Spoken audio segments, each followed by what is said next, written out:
my god. Oh my god. So nice. So cool. I've got goosebumps. There was the Ziggy Stardust album and era that really I came to and thought, yeah, this is what I want to be. This is so sick. I think mine was Labyrinth when I was a kid, and it was just like the most magnetic, incredible person I'd ever seen on screen. Then I went and listened to everything after that. I think it was Abby. Oh. Yeah. You're welcome. And now we're here. Yeah.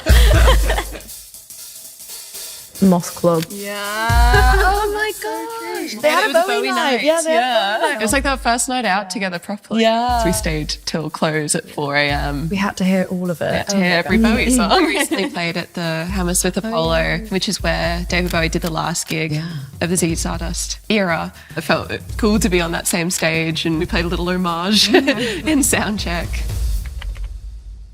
First, we have here a handwritten list. Oh my god. It relates to Bowie's lyric writing process for Station to Station. I've got goosebumps. Yeah. Oh gosh, I've got to try and read his handwriting. Harmony, integrity, birth, anger, love, peace, silence, sincerity, solitude, justice, truth, success, versatility, bloom, courage, inhibition, tension, aspiration, extravagance, revelation, honesty, urge, perseverance. Illegible. Yeah. Compromise.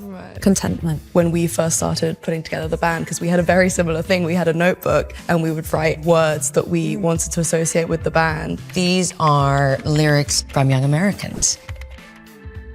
You can see kind of songs going from the abstract to the concrete. I think that's fascinating. It's not so much about pouring your heart out onto the page all the time, but sometimes it's just like the process of finding something, which is a unique way to songwrite, I think. Oh my god. Oh my god. So these are cut-up lyrics that Bowie used for writing the song Blackout from album Heroes from 1977. It's so amazing to imagine him sort of using his hands and just like making poetry. Have you all seen any of the video footage of Bowie using and making the cut-up? Correct actor. Exactly. Yeah, Yes. love that film. What I've used it for more than anything else is igniting anything that might be in my imagination. I tried doing it with diaries and things, and I was finding out amazing things about me and what I'd done and where I was going. I think it's one of the most useful tools for unpicking writer's block. Kind of makes you not think logically and not follow the normal pathways that you would with songwriting. And actually, it's how I wrote a lot of Feminine Urge, was with cut-ups. A Room at Dusk is ripped off completely from Virgin Suicides.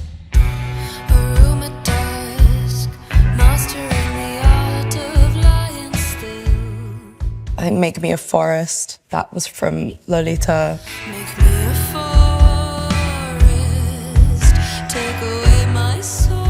One of the best top 10 songwriting techniques of all time. It'd be interesting to do this like with music. Yeah, I've literally done that when I've been recording a guitar solo. You can choose bits of each take that you really like. Sometimes when you put like contrasting things together, it actually works and it actually makes it really interesting.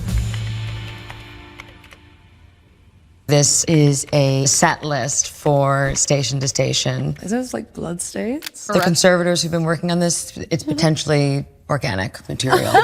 That's so cool. And I like how he's put 5 additional songs between sections 2 and 4. Yeah. It's like, wonder what revelation occurred.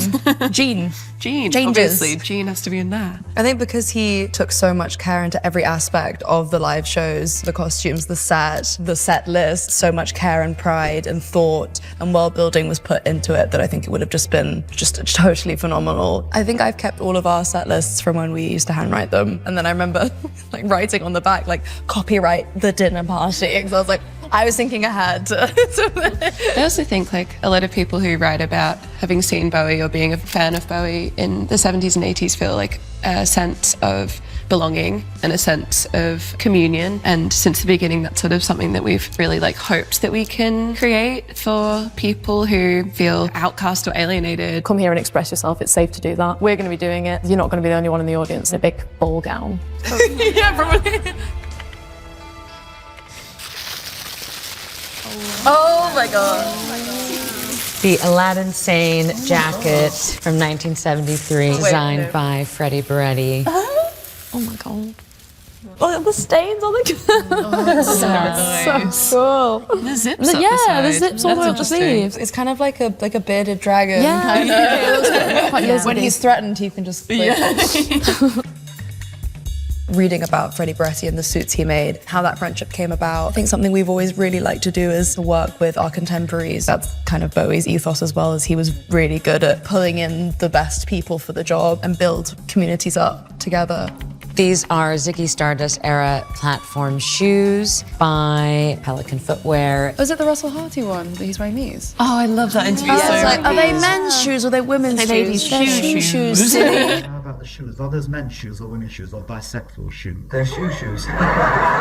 He must have danced a lot. Because I stopped wearing platforms at one point because I was scared of twisting my ankle, and I feel like I need to learn how he did it. I feel like there's still some of the like childlike playfulness in these that we saw in like the lyric sheets. Yeah, it's like a doodle come to life. I can see it. Yeah. So this is Ziggy Stardust era catsuit designed by Kansai Yamamoto from 1973. It's so glittery. Yeah. And the bangles they've got Bangles, too. yeah, Bangles, yeah. amazing.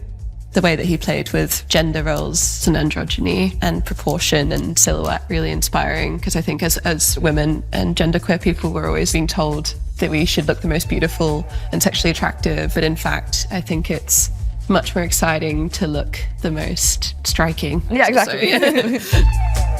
I think this next record feels really exciting, I think, because we don't feel limited. When you've done one record that's got some attention and a certain amount of success, you could maybe feel like, oh, maybe we have to replicate that. And I think none of us feel that. I think we all feel like even more kind of confident and open and excited to try lots of new things and be playful and be joyful. Someone like Bowie, who had such a range of albums, a range of output, a range of aesthetics, maybe it's about knitted jumpsuits. Between us, we can knit that, I think. Yeah. I'll start take on that one. You take that section. I'll do the bangles. This is incredible. I'm going to call my dad. And see.